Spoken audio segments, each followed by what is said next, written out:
السلام عليكم ورحمة الله وبركاته. كل يوم فكرة جديدة وكل يوم حاجة جديدة وكل يوم جديد.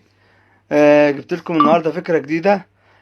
عبارة عن مكونين بس: باكت شوكولاتة وست موزات بس. يعني حاجة مش مكلفة وحاجة سهلة وما تاخدش وقت وفيها كل العناصر الغذائية.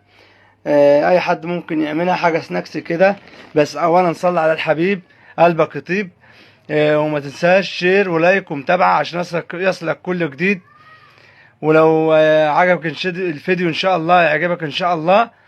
قول لنا ايه رايك في الكومنتات. جبت باكت شوكولاته زي ده، كسرته في الطبق زي كده، سخنت ميه. طبعا سيحت الشوكولاته ديت على البخار الميه. جبت ست موزات حطيتهم في الخلاط زي كده وما ضفتش اي حاجه معاهم، موز بس. بعد ما اتخلطوا بقى تمام، جبت الشوكولاته بعد ما ساحت كده وبقت سايله زي ما حضراتكم شايفين. فضيتها في الخلاط على الموز وخلطتهم مع بعض.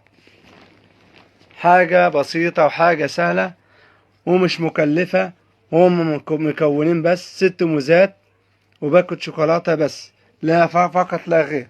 جبت طبق زي ده، حطيت كيس جواه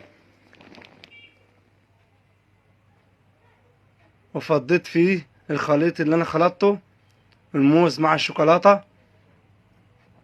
وصلى على الحبيب قلبك يطيب.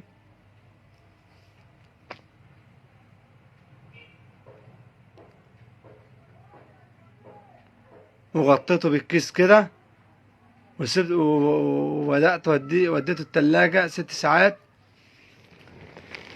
ودخلت الطبق ده 6 ساعات عشان يجمد وبقى تمام، عشان اعرف اقطعه بعد كده. جبته من التلاجة بعد 6 ساعات وبقي تمام كده. بعد ما جمد ابدأ اقطعه مثلثات.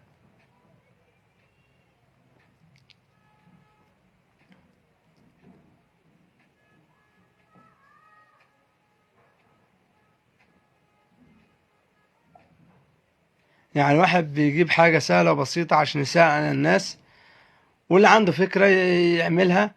أو كله في الخير.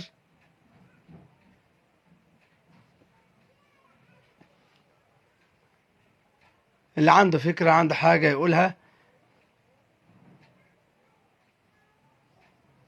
ويساعد غيره.